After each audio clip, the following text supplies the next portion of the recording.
Welcome to Kenton's videos. Enjoy the video. In this video, I will show you how to replace the battery on a Ford Transit. First, prioritize safety by wearing protective gear like glasses and gloves. Make sure your vehicle is completely off and the parking brake is set. The battery in a Ford Transit is usually found under the driver's seat, so you'll need to access that area.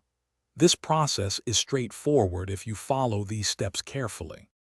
Now let's disconnect the old battery. Always start with the negative terminal, using a 10mm wrench to loosen the nut. Once loose, carefully remove the negative cable. Then, do the same for the positive terminal and cable.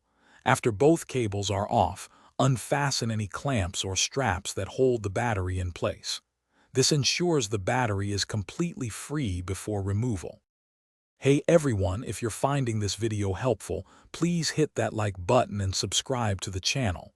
And on another note, while you're getting your transit running smoothly, why not make it smell great too? Life's too short for a stinky car. Grab a little Tree's Black Ice air freshener. Check the description for the link and other deals. Now, let's get back to the video.